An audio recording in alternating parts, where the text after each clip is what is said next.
जय हिंद गाइस, स्वागत है आपके अपने चैनल 24/7 सी जोन में। और आज का जो हमारा सेशन है वो है केमिस्ट्री का।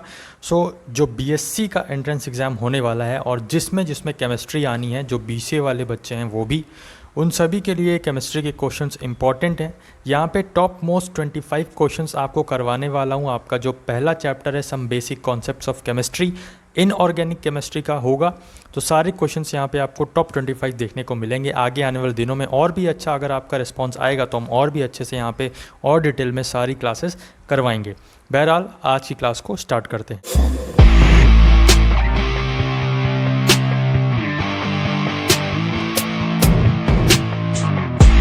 फर्स्ट क्वेश्चन आपकी स्क्रीन पर है। आपको बताना है यहाँ पे फादर ऑफ केमिस्ट्री किसे बोला जाता है। ऑप्शंस आपके सामने हैं, उसको देखिए और जल्दी से यहाँ पे जो लाइव चैट वाला जो बॉक्स है उसको खोल लीजिए और वहाँ पे कमेंट करते रहिए और ये चीज़ नोट भी करते रहिए, जिससे आपको आने वाले दिनों में रिवाइज़ करने के लिए भी नोट्स बनते जाएंगे। फादर ऑफ केमिस्ट्री की बात करें तो किसे बोला जाता है, तो लेवोसियर यहाँ पे करेक्ट आंसर आपका हो जाएगा। नेक्स्ट क्वेश्चन पे चलते हैं। A pure substance can only be a compound, an element और a compound, a heterogeneous mixture. Pure substance क्या हो सकता है आपको वो बताना है।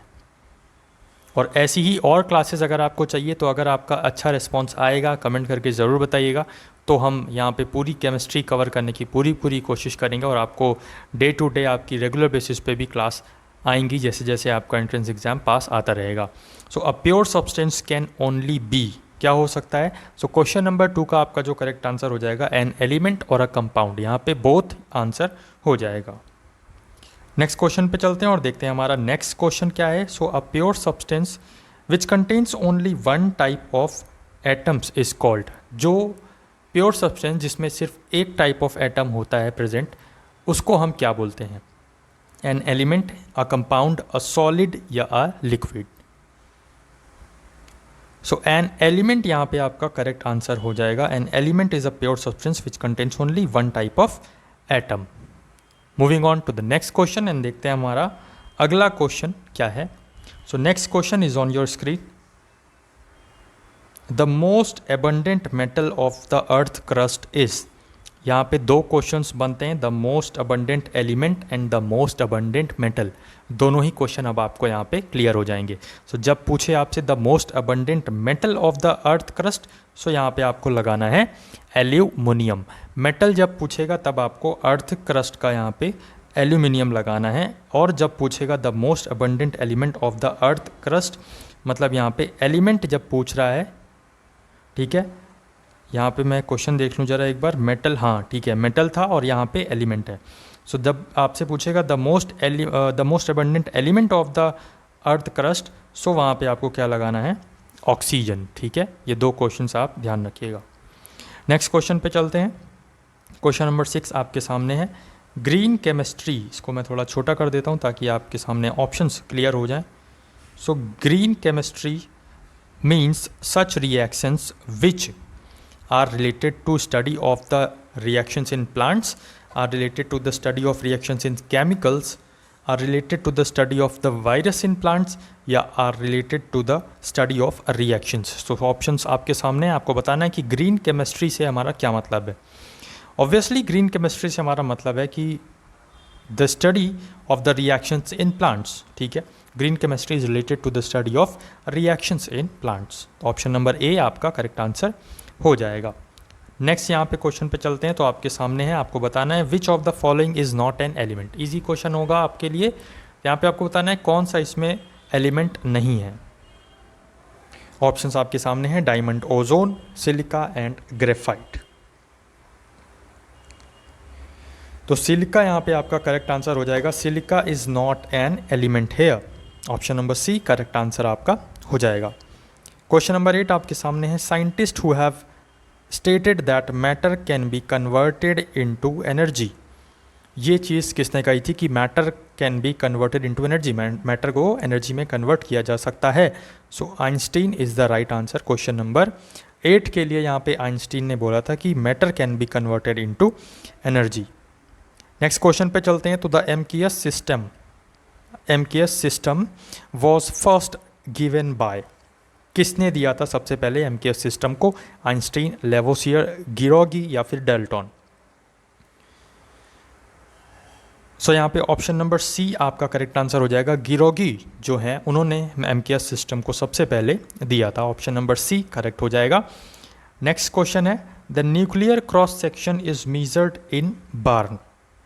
बार्न इट इज़ इक्वल टू, मतलब कि यहाँ पे जो है जो न्यूक्लियर क्रॉस सेक्शनल होता है उसको हम किस में मेजर करते हैं? बार्न में। अब 1 बार्न इज इक्वल्स टू क्या होता है वो आपको बताना है, ठीक है। और इसकी जो 1 बार्न की, इसको यहाँ पे ये सब मीटर स्क्वायर में है, ठीक है, तो मीटर स्क्वायर में आपको बताना है। तो यहाँ पे 10 की पावर -28, ठीक है। ऑप्शन नंबर डी, ये सब मीटर स्क्वायर में है, ये भी आपको याद रखना है। तो 10 की पावर -28 मीटर स्क्वायर आपका करेक्ट आंसर हो जाएगा, जैसा कि मैंने यहाँ पे आंसर में लिख भी रखा है। अगर सेशन अच्छा लग रहा हो तो इसको लाइक ज़रूर करिए और रिव्यू ज़रूर बताइएगा कि आपको ऐसी क्लासेस पसंद आ रही हैं, नहीं पसंद आ रही हैं, या और क्लासेस चाहिए आपको कि नहीं चाहिए। तो सब चीज़ें यहाँ पे कमेंट बॉक्स में कमेंट करके ज़रूर बताइएगा, क्योंकि आपके रिस्पॉन्स से ही हम अपनी चीज़ों को सुधारेंगे और हम मोटिवेट होंगे कि हाँ आपको क्लासेस देनी है, बच्चे पढ़ रहे हैं या नहीं पढ़ रहे हैं, ठीक है। सो यहाँ पे 1 fermi is equals to 1 fermi metre is equals to how much centimetre. ये सब जो है आपको जो वैल्यू दी है इसकी यूनिट सेंटीमीटर में ये दी हुई है। तो 1 fermi is equals to how much centimetre, तो 10 की पावर -15 यहाँ पे करेक्ट आंसर आपके लिए हो जाएगा। 1 फर्मी इज इक्वल्स टू 10 की पावर -15 सेंटीमीटर। नेक्स्ट क्वेश्चन पे चलते हैं और देखते हैं हमारा अगला क्वेश्चन क्या है। तो the maximum amount of BaSO4 precipitated on mixing BaCl2, 0.5, ये 0 है, आपको याद रखना है, ठीक है, ये आपका 0 है। BaCl2 0.5 m with H2SO4 1 m will correspond to, ये 0 है, आपको याद रखना है। तो ये एक छोटा सा न्यूमेरिकल है, इसको आपको सॉल्व करना है और सॉल्व करने के बाद आपको जो आंसर मिलेगा वो क्या मिलेगा? तो 0.5 m यहाँ पे करेक्ट आंसर आपका हो जाएगा, ठीक है। 0.5 यहाँ पे मैक्सिमम अमाउंट होगा BaSO4 का। नेक्स्ट क्वेश्चन पे चलते हैं। 1 newton is equals to, 1 newton is equals to how much. देखिए यहाँ पे यूनिट्स भी आपको ध्यान रखनी है, जैसे कि यहाँ पे metre second square, millimetre square, centimetre square या मीटर स्क्वायर। तो अगर आपको इसकी यूनिट पता है तो भी आप इस क्वेश्चन को आसानी से इजीली कर सकते हो। So 1 kg and 1 metre second square, ठीक है। तो ये आपका ऑप्शन नंबर 1 करेक्ट आंसर यहाँ पे हो जाएगा।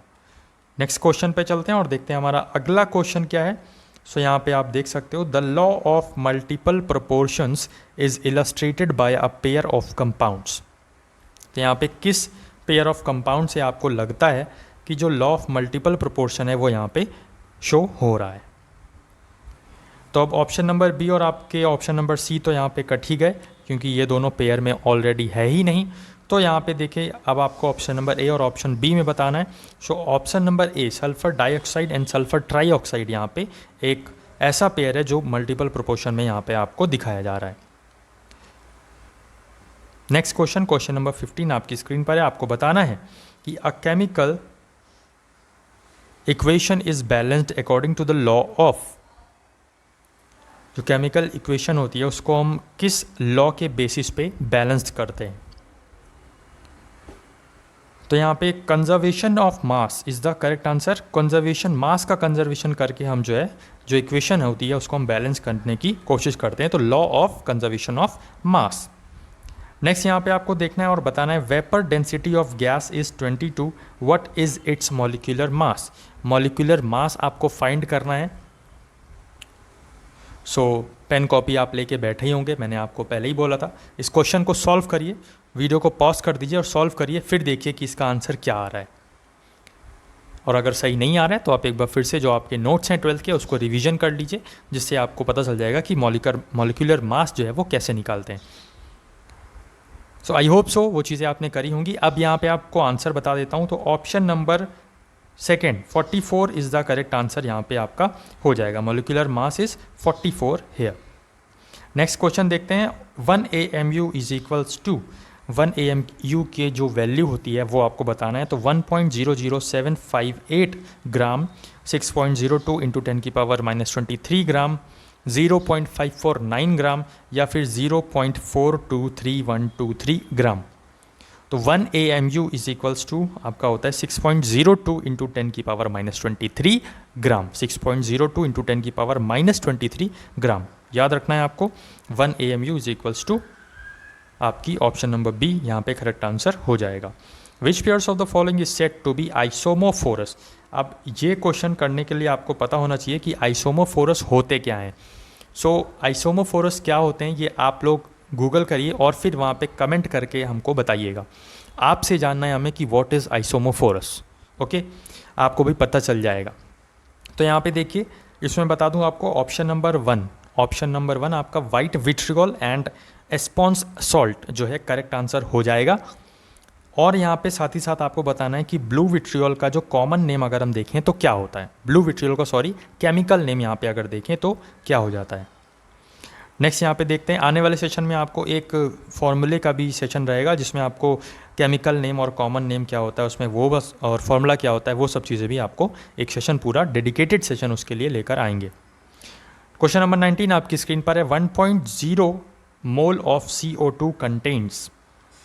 तो यहाँ पे 1.0 mole of CO2 contains what? 6.02 into 10 की power -23 atoms of C, 6.02 into 10 की power -23 atoms of O, 6.02 into 10 की power -22 atoms of C, yes option number D 6.02 into 10 की power -20 atoms of C। So 1.0 mole of CO2 contains 6.02 into 10 की power -23 atoms of C। मतलब option number 1, option number A आपका correct answer यहाँ पे हो जाएगा। यहाँ पे आपको बताना है कि the largest number of molecules is in. सबसे ज़्यादा मॉलिक्यूल किस में है? तो ये आपको क्वेश्चन सॉल्व करने के लिए आपको पता होना चाहिए कि मॉलिक्यूलर नंबर या मॉलिक्यूल्स नंबर ऑफ मॉलिक्यूल्स कैसे फाइंड करते हैं। ठीक है, तो इस चीज़ का भी आप फॉर्मूला देखिए और फिर इस क्वेश्चन को करने की कोशिश करिए। वीडियो को पॉज कर दीजिए, पहले इसको सॉल्व करिए तब यहाँ पे आंसर देखिएगा। आई होप सो कि आप ये चीज़ कर रहेंगे और एंट्रेंस एग्ज़ाम क्वालिफाई करना है, उसको बीट करना है तो यहाँ पे ये चीज़ें भी करनी पड़ेंगी आपको ही करनी पड़ेंगी और कोई आके नहीं करेगा। ठीक है, हमारी वीडियो से आपको एक आइडिया मिलता है कि हाँ इस टाइप के क्वेश्चन आएंगे। बहुत सारा मैटर भी कवर होता है, आपको भी खुद भी पढ़ना है और अपने 12th के 11th के दोनों के ही नोट्स आपको रिवाइज़ कर रहे हैं। आप जब कुछ एक जो स्टेप है वो बढ़ कर लोगे ना, मतलब एक स्टेप एक्स्ट्रा लोगे ना, वो ही चीज़ आपको फ़ायदा करेगी और कॉमन पीपल से भेड़ चाल से अलग करेगी। तो भेड़ चाल से आपको अलग चलना है, मैं आपको बता रहा हूँ कि वो आप कैसे कर सकते हो। वीडियोस देखिए, उसमें जो क्वेश्चंस हैं वो तो करिए ही करिए, जो आपको बोला जाता है कि ये चीज़ पढ़िए वो भी पढ़िए ही पढ़िए। और जो आपके जो नोट्स हैं 12th के और 11th के, वो उन दोनों चीज़ों को भी, उन दोनों नोट्स को भी आपके रिवाइज करिए। उससे आपको जो फ़ायदा मिलेगा ना वो आपको एंट्रेंस एग्ज़ाम में ही देखने को मिलेगा। भले ही थोड़ी सी मेहनत है, मेहनत कर लीजिए। आफ्टर दैट मेहनत आपको एक अच्छा सा कॉलेज मिल जाएगा जहाँ पे आपकी फ़र्दर स्टडीज़ जो है आप कर सकते हो, जिससे आपका कैरियर भी एक सही राह पे आएगा और वहाँ पे आपका कैरियर भी बहुत ही ब्राइट फ्यूचर हो जाएगा।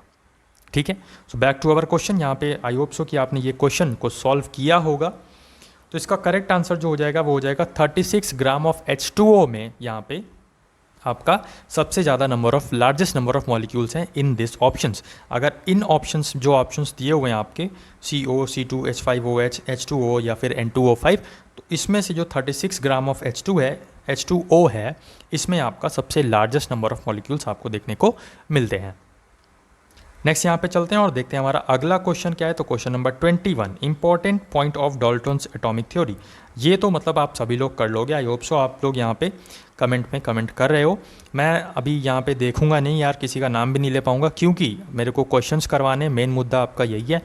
बहरहाल यहाँ पे क्वेश्चन नंबर 21 जो है, important point of Dalton's atomic theory. तो atom can be created, destroyed, atom can be created not be destroyed, atom can neither be created not be destroyed, atom can neither be created but can be destroyed।